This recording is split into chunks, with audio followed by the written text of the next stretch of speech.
Welcome and good afternoon. This is the first Iowa City Public Library panel discussion of the 2024 International Writing Program Fall Residency.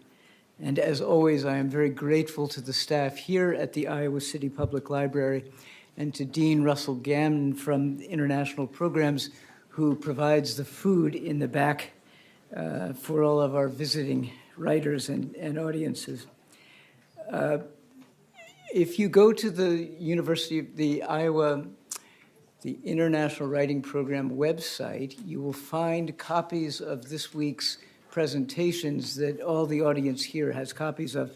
Those will be posted online after the event today. And I encourage you to take a closer look at what the writers have done in the course of their time here. Hard to believe this is my 23rd year of hosting these panel discussions. I can't tell you how old I feel right now.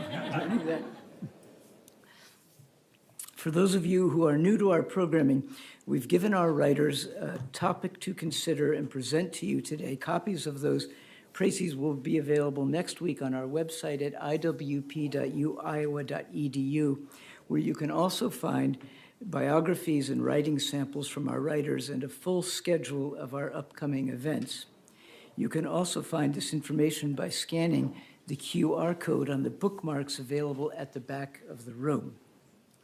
And now for today's panel, Languages on the Fault Lines, Living on Linguistic Fault Lines, as metaphor and as reality in our ever more hybrid world. Translation and polylinguicality are now ubiquitous. Languages live side by side, commingle, influence each other. New words, accents, grammars, forms of data are everywhere. A writer may switch between languages within one text or among the keyboards on her laptop, or may self-translate, or may, as Ngugi Athiango did, deliberately refuse to write in a global language, choosing a more local one. Do you too live, create, think on a linguistic fault line? I might add that Iowa is itself such a linguistic fault line. I noticed earlier this week that the Attorney General has decreed that all public documents will have to be in English from here on out. This is an outgrowth of the decision back in 2002, 2003 to make Iowa an English-only state, which always reminds me of what the wonderful late Mexican novelist Carlos Fuentes said about the rash of legislative action to make one state or another an English-only state. He said, what does it mean to be English-only? It means it isn't English-only. And the IWP is a perfect exemplar of that. Our format for every panel is the same. I'll introduce the writers going down the list. They'll present a short abstract of their talk, and then we'll open it up to questions. Ida will be wandering around with the microphone. Please don't start asking your questions until she gets there, because our audience at home on TV can only hear the question if that microphone goes out.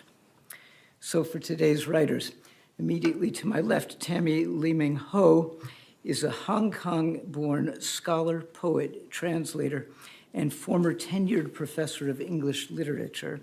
She is the editor-in-chief of Cha, an Asian literary journal, the first English editor of Voice and Verse Poetry magazine, and a founding co-editor of Hong Kong Studies, currently the only peer-reviewed academic journal devoted to research on Hong Kong affairs. Her first collection of poems, Hula Hooping, in 2015, won the Young Artist Award in Literary Arts presented by the Hong Kong Arts Development Council. She has since published a short story collection, several poetry collections, and an academic book on neo-Victorian cannibalism. That sounds great. In addition to publishing widely on Hong Kong literature and culture, Ho has edited or co-edited a number of literary collections focusing on Hong Kong. Her literary translations of other writers' work have appeared in World Literature Today, Chinese Literature Today, Pathlight New Chinese Writing, in addition to several annual anthologies, and her own work has been translated into 15 languages. Her participation in the IWP was made possible by the Robert H.N. Ho Family Foundation Global. Seated next to Tammy is Saba Hamzah, the author of 2 poetry collections. She is a feminist poet, scholar, writer, and educator whose work navigates the intersections of knowledge production, memory, and social justice with an approach emphasizing decolonization. She is the founder of the Yemeni Women Archive, a digital space for knowledges emerging from women's experiences and histories in Yemen and the diaspora. And she currently works as a research associate at the Tropen Museum in Amsterdam. She's also a fellow at Vassar College in New York.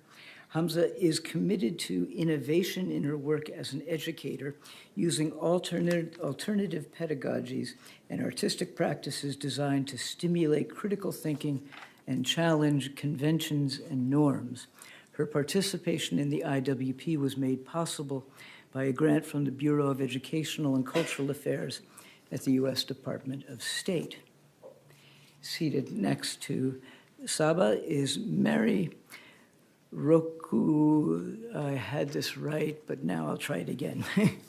Rokunavdravu. She creates stories, poetry, and literary nonfiction inspired by art, history, and science.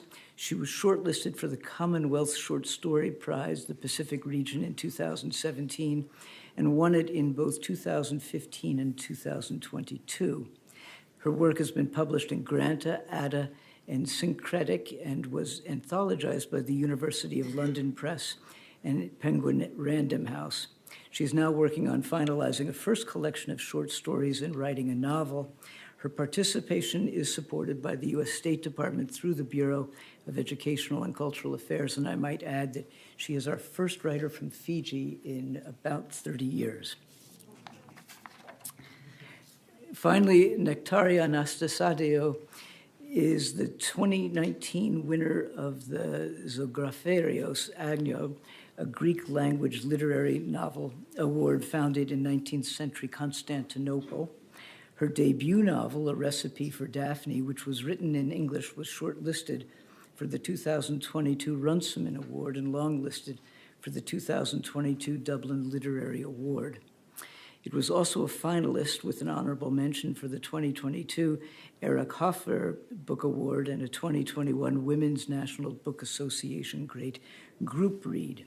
Her second novel, whose English title is Beneath the Feet of Eternal Spring, written in Istanbul, Greek, was published in July of this year. And she is currently working on a historical novella that combines various Greek dialects. Her short stories have been published in the Markaz Review and other journals, and her work has been included in syllabi at several universities. She writes professionally in Greek and English, and also speaks Turkish, French, Spanish, and Italian. She lives in Istanbul, Turkey, and is the proud mother of a King Charles Spaniel, who actually resides in Iowa City at this moment. She participates thanks to a gift from the estate of William B. Corton. Please join me in welcoming our writers.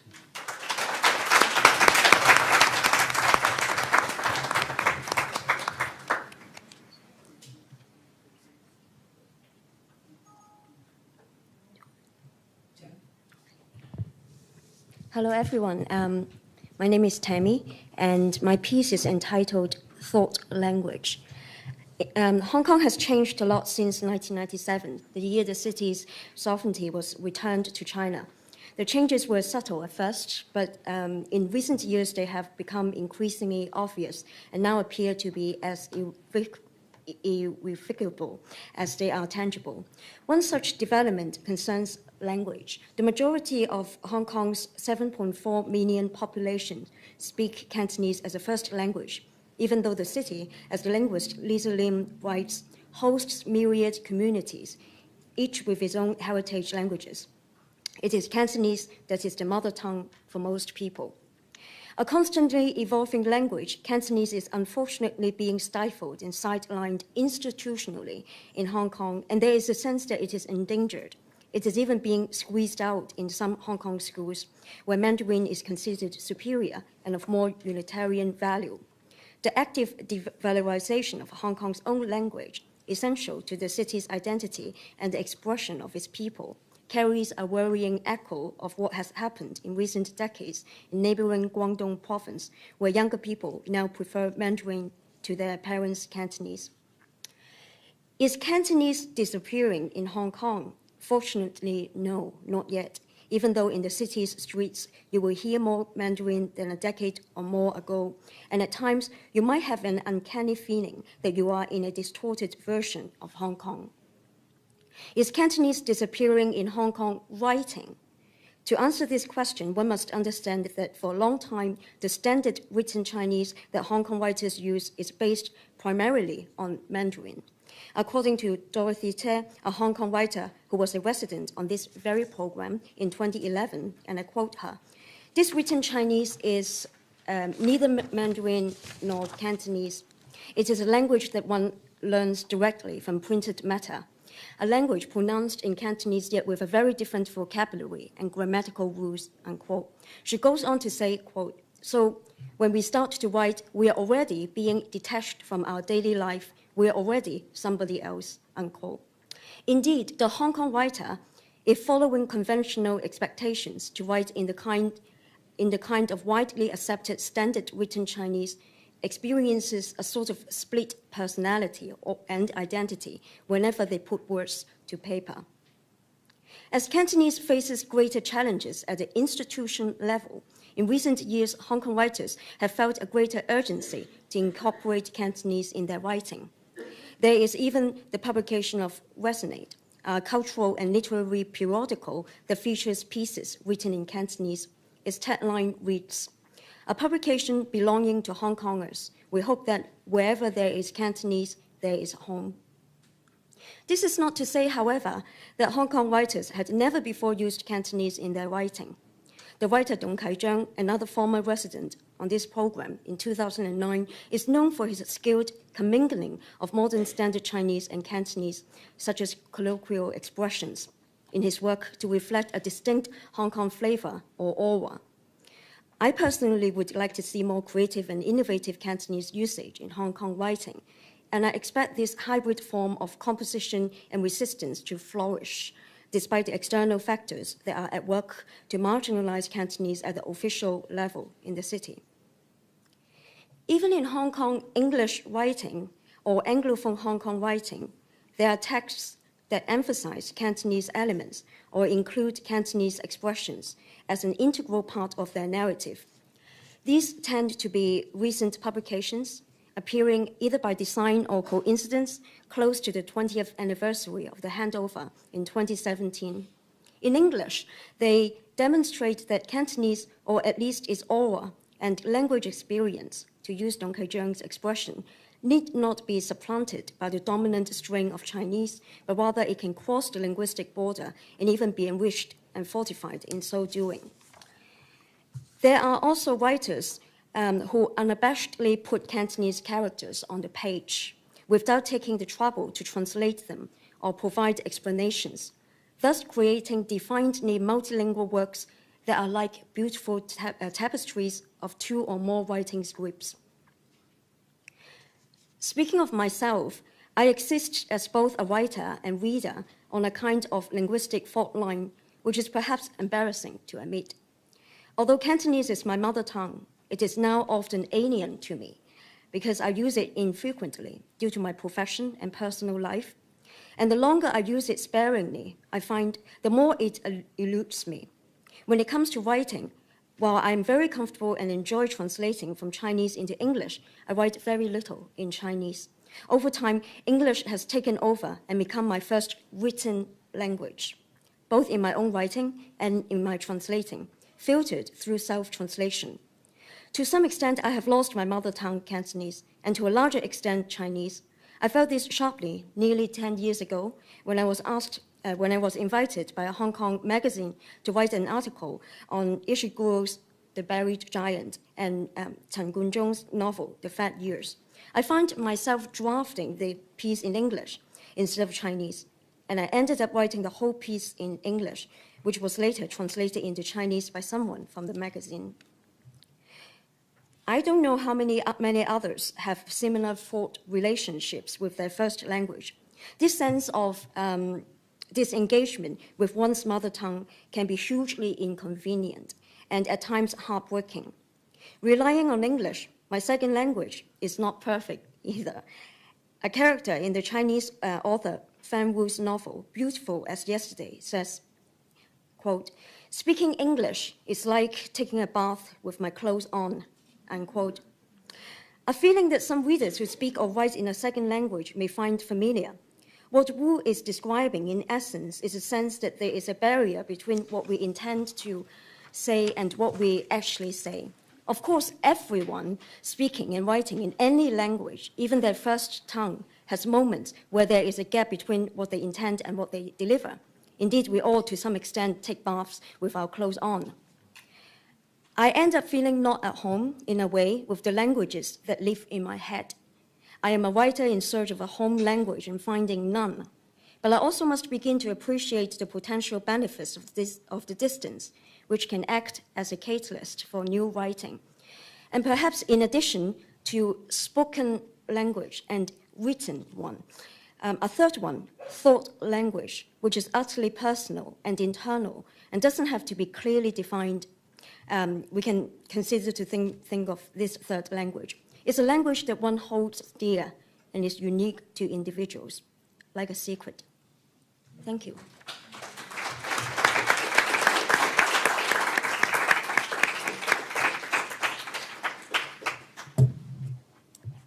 Hi, I'm Saba Hamzah, and I think I'll take you somehow from the theory to the practice.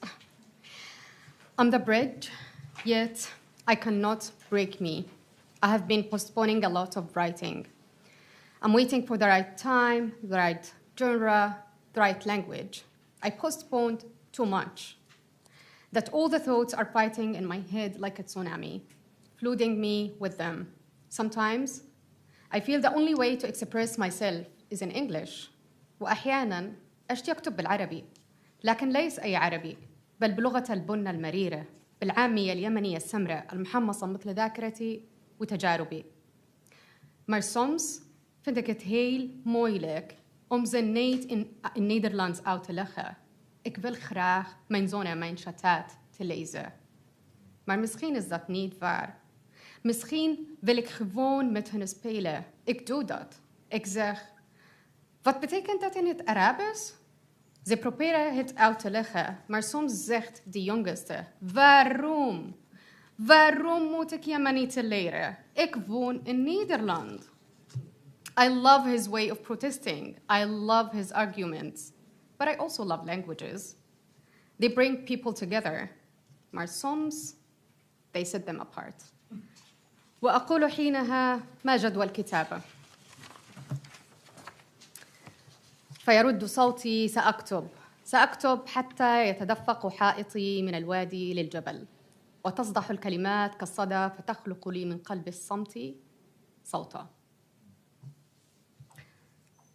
This poem is part of an article that I co-authored with my dear friend Kolar Aparna for a feminist issue on the politics of refusal.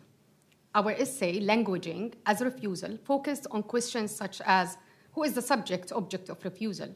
What is the language of refusal? How to speak from our burning guts that refuse to refuse in a language that doesn't speak to our daily lives and struggles? How does one listen to the silences and histories of slavery, war, patriarchy, colonial trauma, and gender violence passing through our bodies while writing? In the accompanying essay, we reflect on these questions by interspersing pieces of text, experiences, visuals, and poetry, by entangling biographies, traumas, and memories situated in our everyday context and processes of teaching, writing, for healing, and for living.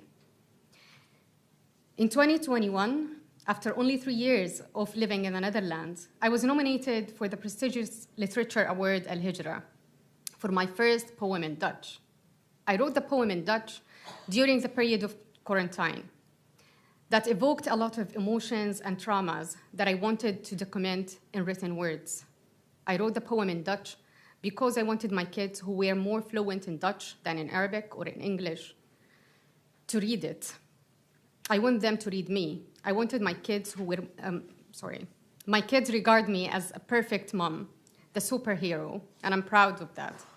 I'm proud they see me in this way, but I wanted them to see me for who I really am, with the fault lines in my mind and body. I wanted them to learn that a mother, whether parent, language, or land, is and can never be always perfect.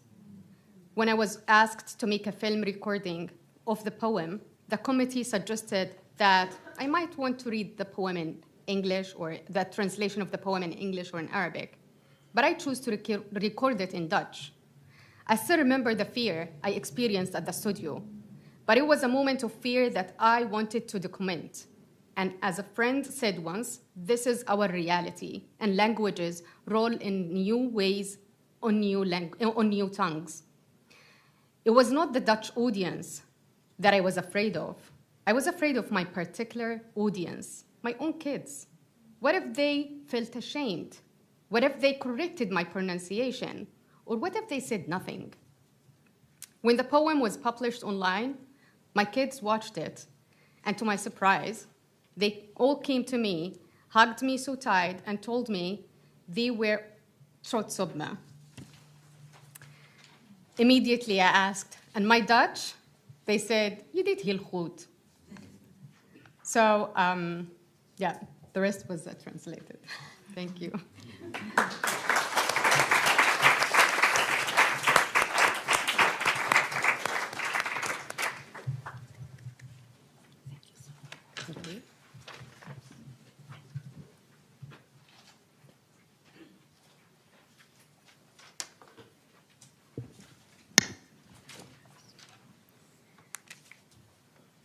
So, Mary Rokonadravo.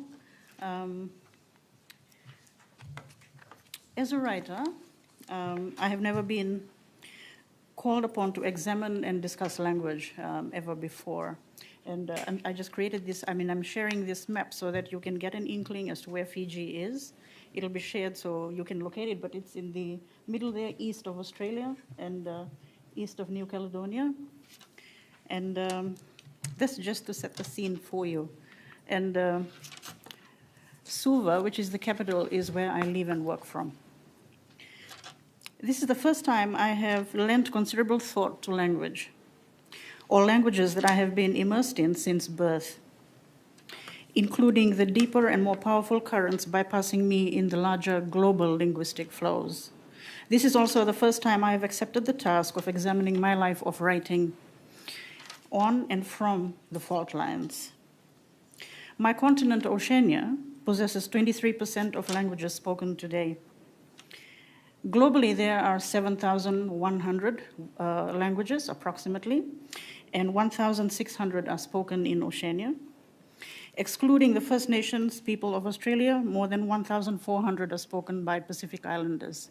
And if you look at the earlier map, you would see that in larger global maps, you just see the ocean and not the islands. So we are quite invisible that way, which is why I think we're possibly left out most times. And given that writing is not particularly practiced, given our cultures of oral histories and oral storytelling, it hasn't helped us much either. So the First Nations speak about 200 plus languages. The nation of Papua New Guinea, in that country alone, more than 700 languages reside, and its constituent political issues as well, given the diversity. Now, it makes Oceania one of the most linguistically complex regions in the world. It is one of the most richest for intangible cultural heritage. It also makes it one of the poorest, one of the most challenging for politics, and most vulnerable because investments under capitalist models of financing do not make economic sense for minorities or minority issues, particularly language or writing. And what I've shared there is particularly for language inventorying, preservation, transmission, and translation. This is without even factoring creative writing and translation that comes with it. So it is with zero attention to literature at all in the first place, which is multiple layers of challenges for us.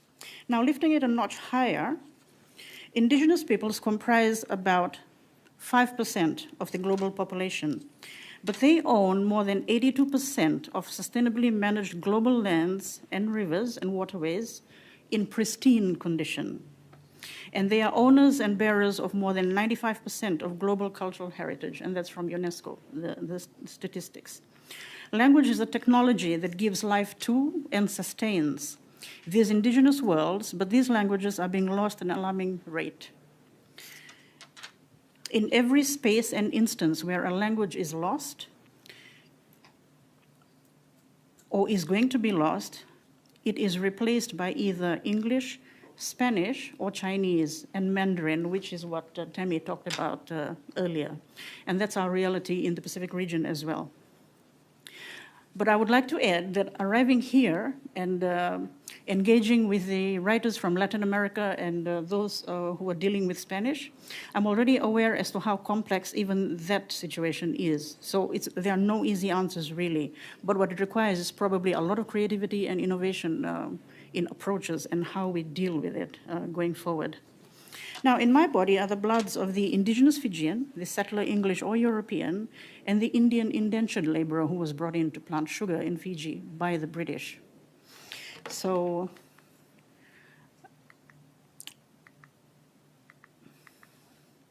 I'll go to this one, where I'm looking at the fault lines, and you can look at that while I share this as well. So in my body are those bloodlines. Now, I was adopted and raised by Indo-Fijians of South Indian origin, so a triad of Tamil, Malayalam, and Telugu language speakers. Now, I was since birth a translator between languages. Fijian, which is Vosavakaviti, Fiji Hindi and Hindi, Kailoma or Creole, which is Patwa, and English itself. So I am the product of an English education system that shamed me for my first languages in the first place, and then instilled corporal punishment on my body, because when I was still in school, and this is barely about almost 25, 26 years ago, we were still not allowed to speak our languages in school. And I'd like to add that it continues to some degree, even today. So the act or the process of decolonization takes a little longer in an ocean, I think, and maybe the isolation of islands has to do with that. The internet has not helped, I guess. However, now today I am considerably handicapped in my first 3 languages in terms of writing. While the English colonizer may have appropriated me, I choose to appropriate the colonizer's language for convenience and as stratagem to make the invisible visible. Now, were these deliberate acts? Initially, no. Until today, no, because the idea is always to allow the story to arrive, tell the story. However, things happen in that process as well, as a consequence. Now, to make stories, poems, and essay is to steady myself in a fast-spinning history that disorients, unravels, and scatters me in multiple directions. To write is to connect to a central force that steadies me in this eddy, the way perhaps a swelling dervish connects to the divine. Perhaps what saves me in the act of writing is my equal attention to the vagaries of the indescribable and to form. The latter, not for conformity, but for elasticity, to test the flexibility. As a writer living on the language fault lines unique to my historical, social, and cultural space, I now recognize that I'm constantly any one of these things. A botanical graft struggling to survive, a shapeshifter, an imposter, a jester or joker, and a witness whose impending fate is obliteration or disappearance, which is shared by writers in other continents as well. But I wanted to just share this with you very quickly. So 4,000 years ago, 3,005 to 4,000 years ago, when Oceania was first peopled, in Fiji at least, there was polytheism as a religion, and rife cannibalism. That is our history that we still, as a nation, refuse to talk about. We cannot talk about it, even in any particular space. And there are reasons for that. Basically, religion, which is Christianity. The other thing that happened is when the English came around in 1874, by then you had a lot of land theft, dispossession, diseases, which is the common thread in most indigenous communities. And then, of course, with colonization comes legalized dispossession, disease, and I put Christianity there as well. But what we have today is a result of what happened in 1879. So in the British indenture system, there were a lot of Indians from India who were moved around to the colonies, and Fiji received about 60,000. And by about 1970, when Fiji gained independence, the Indian population was much higher than the indigenous population. Now, that changed drastically in 1987. We had 2 military coups. And then in 2000, we had a civilian takeover, and that was supported also by the military. And then in 2006, we had a 3rd military coup. So there have been 4 huge upheavals in our country. No one gets to hear about it.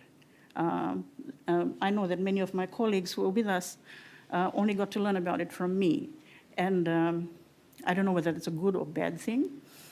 But our coups take on a distinct, they have very distinct features as well. There's no bloodshed. But everything else that happens as a result of post-coup reality happens. And I will take that back because the 2000 civilian takeover, we did have bloodshed and loss of life in there. But you'll see the 4 flags on the right, bottom right. So now a lot of attention we're getting from China, and then as a consequence from the US as well. And then we have Australia and New Zealand who are supposed to be big brothers, but that has a huge impact culturally with us. But what is of interest to me is that in all the talk that goes on, there is still nothing about literature or the arts that is brought into the question when it comes to international development. And I hope seriously that that changes. But that was me, that English being my 4th language, I am, and always a translator first, and then a writer second. And it's multiple layers of translation. Now, how am I a botanical graft? The writer and translator Jhumpa Lahiri speaks of botanical grafting in Italian, innesto. And what that involves is the physical joining of a foreign cutting to a plant or tree in order to induce fruiting or production, to make something work better. At the core of a successful grafting lies the need for a good binding and sealing agent that sits between the 2 species, or cousins. To bleed from one's language and reattach oneself in a new language is to heal the initial blood loss. Translation can be both a violent act, and it can also be a healing or redeeming act. And how can translation be violent? I think that it depends on what oral account or initial text it chooses to translate in the first place when 2 ethnic groups or 2 cultures meet, because there's always the option that other voices are disqualified in the process. And that is one way of looking at it. Now,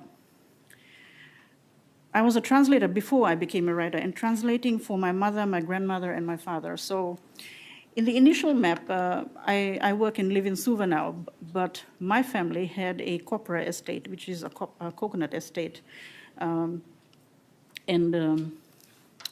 lot of yachts came to our island because it's in the center of Fiji. And all the yachties who came from different parts of the world, including Europe and the US, and of course other parts of the world, they would send postcards home. And I was going to school on another island.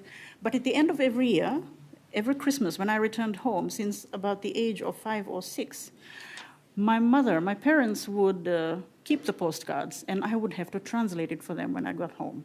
And that's how I learned translation, I think, from English back. And that's the role I began playing at home, that translation role. So it began there. And if you look at Jhumpa's text, it says that in terms of grafting, because it's such a fragile action, the fruit can be non-existent or bitter, depending. And it's always a risky procedure, which is why I'm so interested in how the translation workshops work here in Iowa and why it's been so successful. For me, that's going to be one of the biggest learnings from this engagement. Now, how am I a shapeshifter? I am able to shift into 4 language modes in speech or thought to harvest what I need for writing. Often this leaves me with feelings of being an imposter, never fully part of any ethnic group or language, but with a master key of thoughts to enter and take the needful each and every time I decide to create something. Is it a purposeful act? It's not. But it always becomes, there are questions from different parts of the family, at least for those who read my stuff.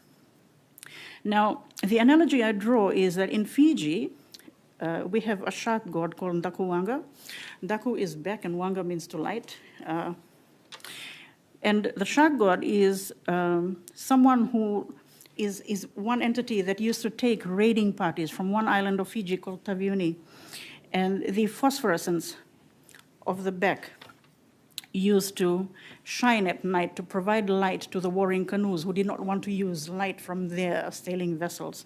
And that's a flotilla of canoes that you see from ancient days.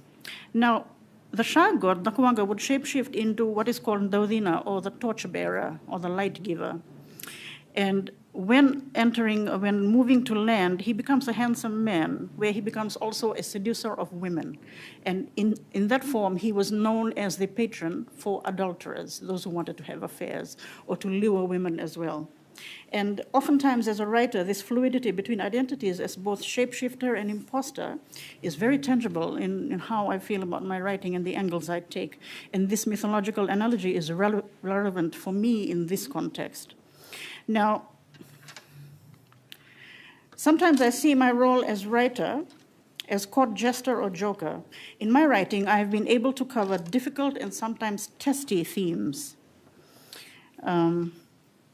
such as our military coups and the civilian takeover, the extractive industries, racism, religious fundamentalism, and our headline position as a country and as a region, which might be new to you, in global per capita rates of pedophilia, violence against women and girls, homophobia, and intimate partner violence through writing.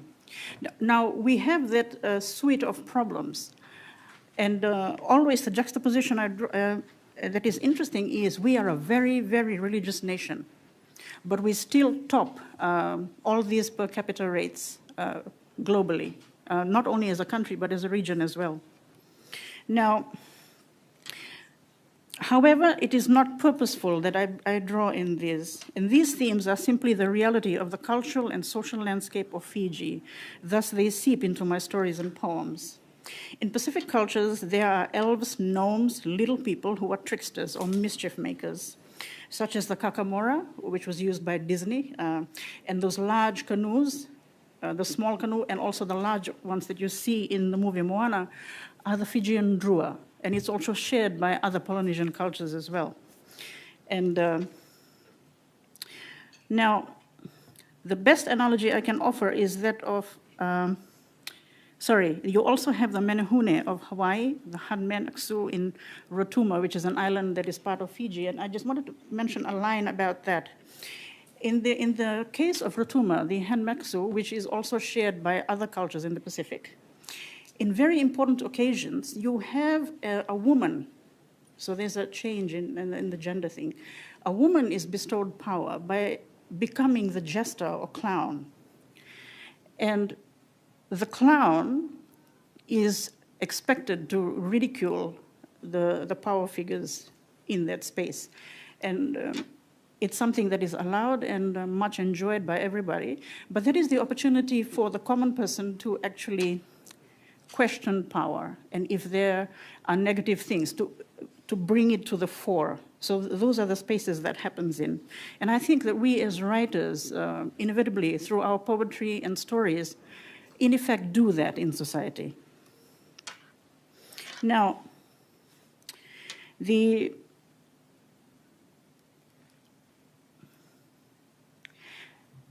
So what I've said, and I'm sharing on the slide, is the writer is Veli. Veli is a little person in Fiji, gave this particular clan on the island of Mbanga the power of firewalking, and they still do it until today.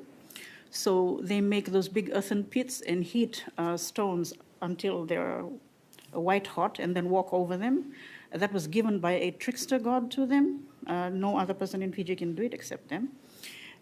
So in writing and using this court jester or joker position, I feel that we as writers, through our works and voices, we become like them, navigators of chaos, restorers of order in certain spaces, mischief makers as well, when we bring things that others don't want to talk about and discuss it. And then we're also probably benevolent spirits. Depends on what we produce and how it's interpreted. Now, the last thing probably is the writer as witness. In my view, the Fijian Bokola is the ultimate witness in having to live life out, knowing his end was possible any hour of day. So they are recorded cases of chiefs who farmed humans in a sense, the term applied to such as Vonu or turtle.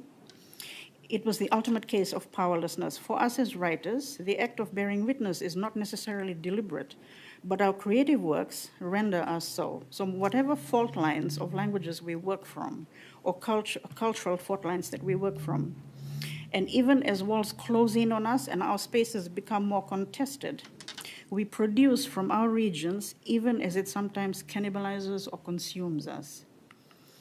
And I wanted to end with that. In conclusion, I can share from the words of the Osage Women's Initiation Song that I, and probably most other writers in this room, can say, I have made a footprint, a sacred one. I have made a footprint. I live in the light of day. Thank you.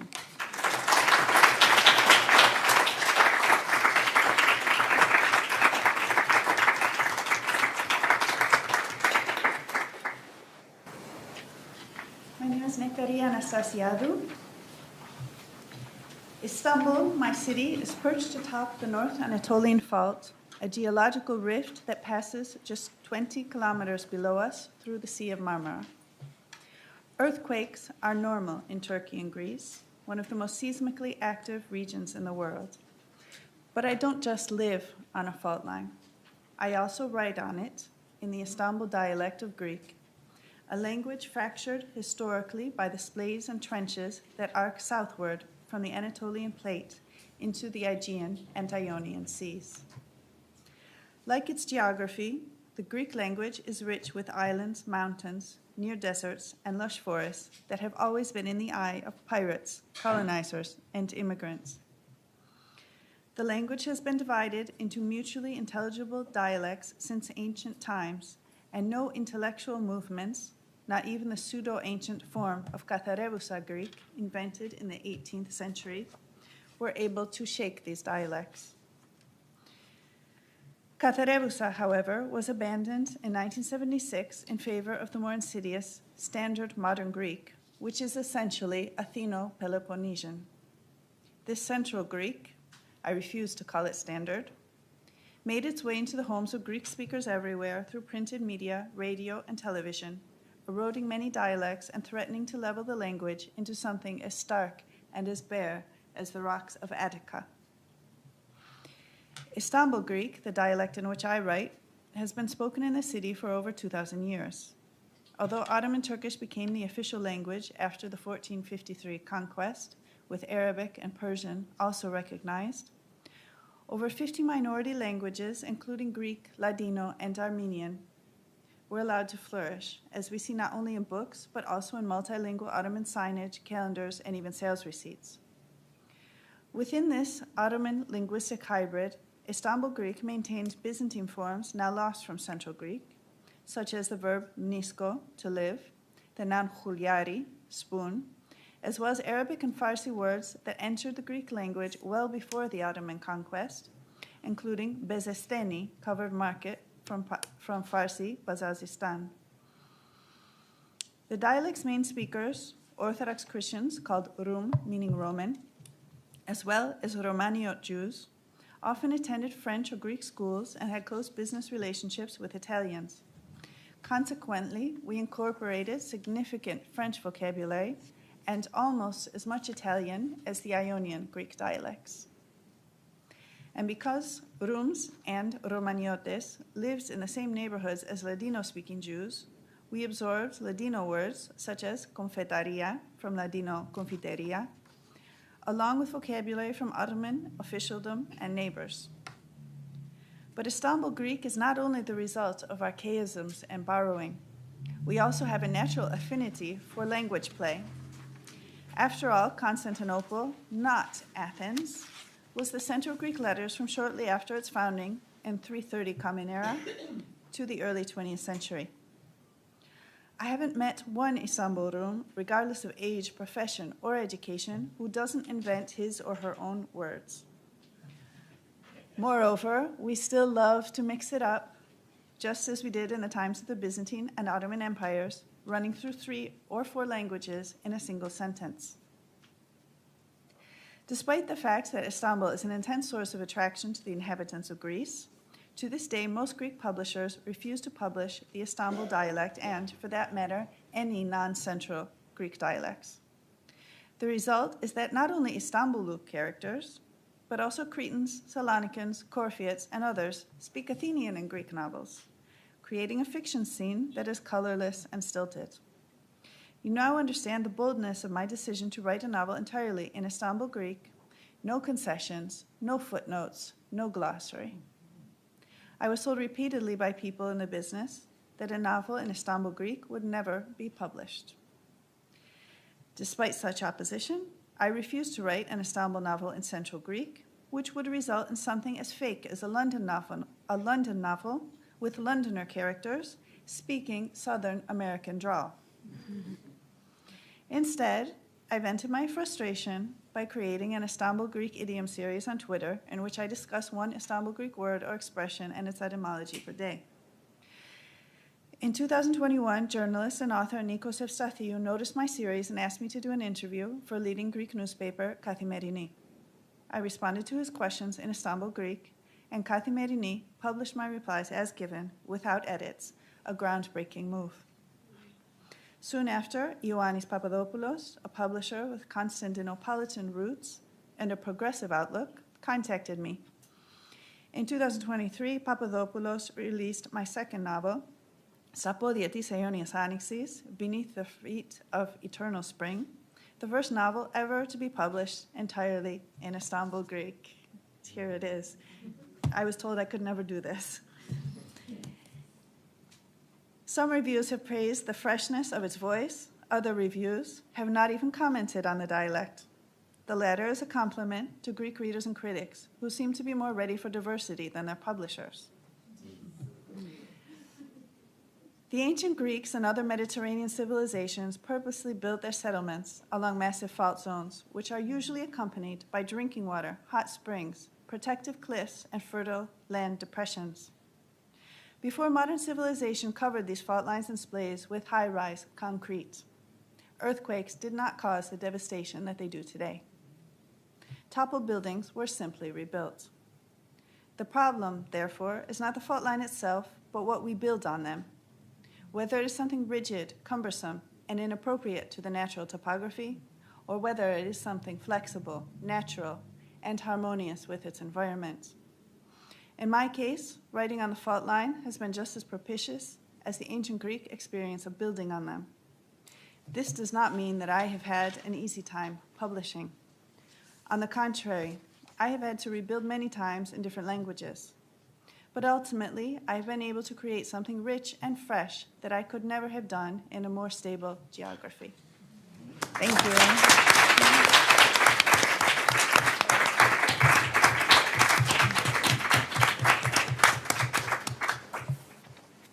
What a dazzling set of presentations.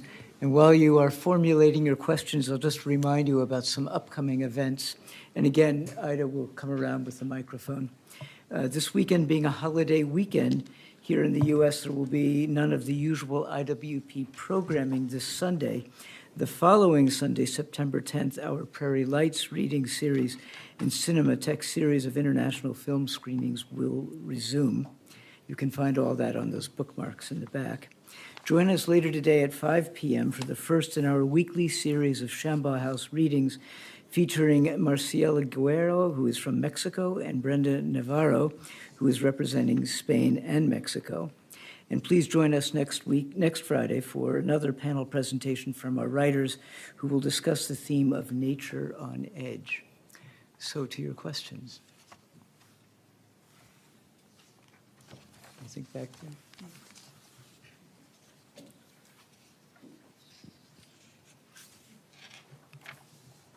Yes, hello. I'm curious what you believe, based on your experience, the relationship is between identity and cultural appropriation. Here in this country, there's a lot of discussion about identity and even its ideology. And I'm just curious, as writers, how you, because you've been writing in different cultures and different languages, and how you look at maybe based on your knowledge of what is happening in this country, and how that line is between identity and cultural appropriation, and maybe in the context of decolonialization.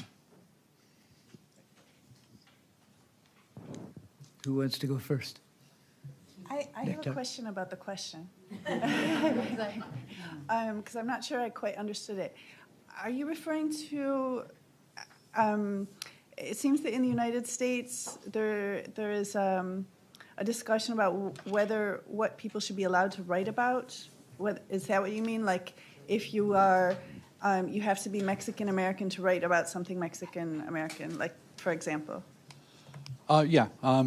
For example, there was just an article, I think yesterday, in the New York Times about a sculpture, quite beloved and millions of people expressed their love for this sculpture of the incredible Harriet Tubman. But the sculptor was not in that identity group, and there was a big backlash over that that sculpture. So the point is, like, where does that line? Where writers, how do writers write outside of their language, outside of their culture, outside of their identity, without being appropriative? Okay, so my response to that, which maybe is not going to be very popular, I remember Gabriel Garcia Marquez said something like, "I don't care if what you're writing about is real, if you lived it, as long as you can make me believe that you lived it. You make me believe that it's real." So that is what I believe. I believe the author always has to make the reader feel that the book, the fiction, is real.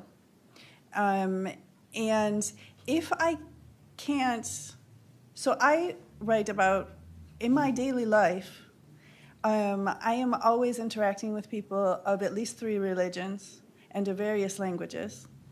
I cannot write about my daily life without writing about people that aren't exactly the same as me.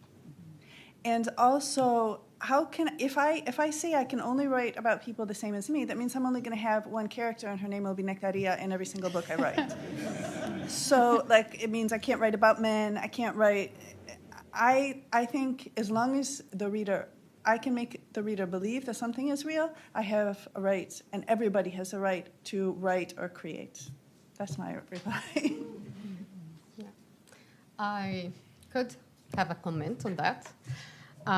I think we just have to look into the power relation, the dynamic of power relations, who is writing and from which space, because someone could write about something and I could believe them so much, but then it's just because they have the privilege to do that, when other people could also write the same thing and it's their own truth. So it's not just something that I would believe, it's also their truth, but they don't have the privilege or the platform to write about it. So I think this discussion comes from there. It's not about am I going to write about this culture or not? Because it's more about, I think, the power relations in general, and privileges, of course.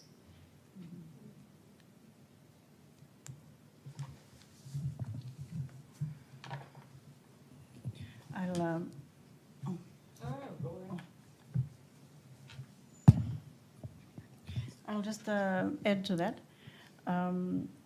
In my presentation, I said I'm of mixed heritage, but I draw from all three cultures that I'm a part of. And even then, I still feel as an imposter. So I think a little bit of that.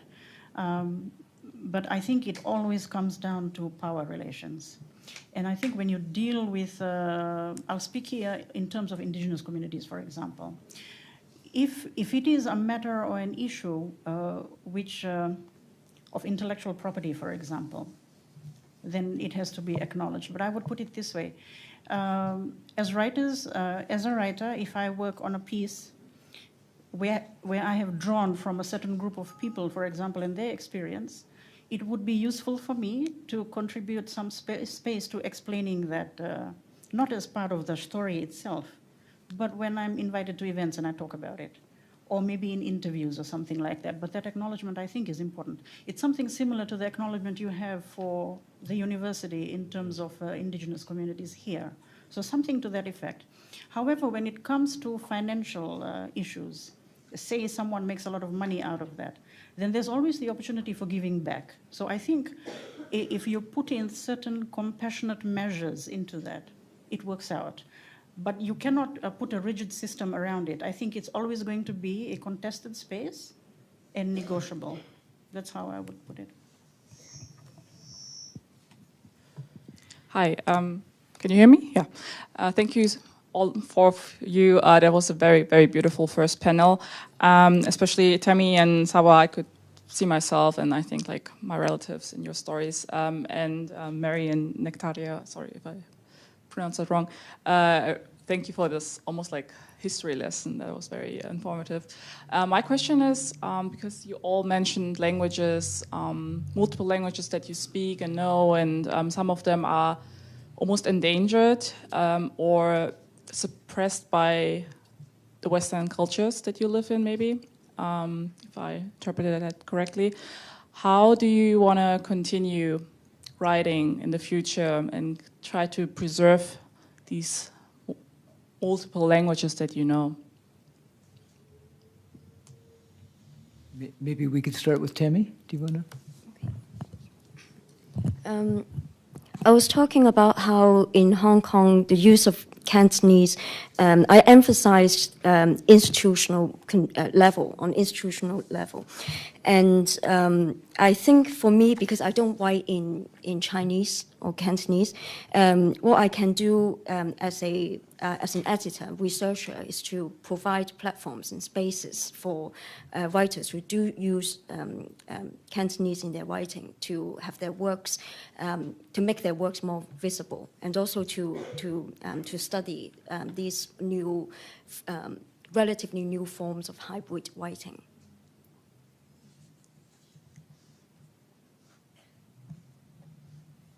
Yeah, I don't say that the question is very relative to me because I speak two dominant languages, which is Arabic and English, and yeah, like and Dutch is dominant in the Netherlands, but yeah, my accent, which is Yemeni, I try sometimes just to inject some words that I feel that yeah they are in danger, like because of the.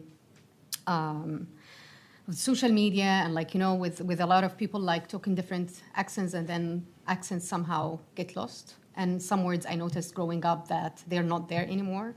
So that's what I try to do. But I believe in translation, especially from and to endangered languages. And there are like two languages in Yemen, which is Suqatri and Amhari. We basically know nothing about them because Arabic is so dominant. Nectaria, did you want to add something to it? So I think we talked a bit about power relations and platform in the last, for the last question. I think we have to create our own platform. And whenever we are handed a no or an obstacle, we have to look to give a creative response to that. I was just beyond frustrated when I started doing this Twitter series. I had just been told by a Greek publisher who wanted my first novel, but they wanted to translate it into Central Greek, and I wouldn't give it. I've already made my own Istanbul Greek translation. I was told by this publisher that they would not publish in an idiolect. Unfortunately, they didn't look up the word idiolect in a dictionary before they said that in their nice central Greek dictionary. So I think we have to create our own platform.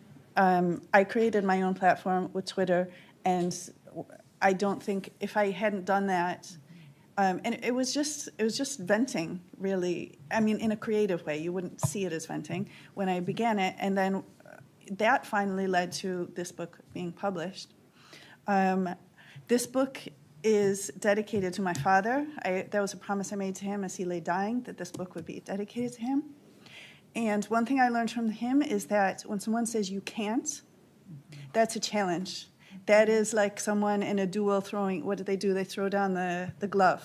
When somebody says, I can't, I'm going to find a way to do it. So I think everybody, if you are writing in a minority language, or if you just have whatever obstacle in your life, that's what you have to do. Give a creative response to every time somebody says you can't.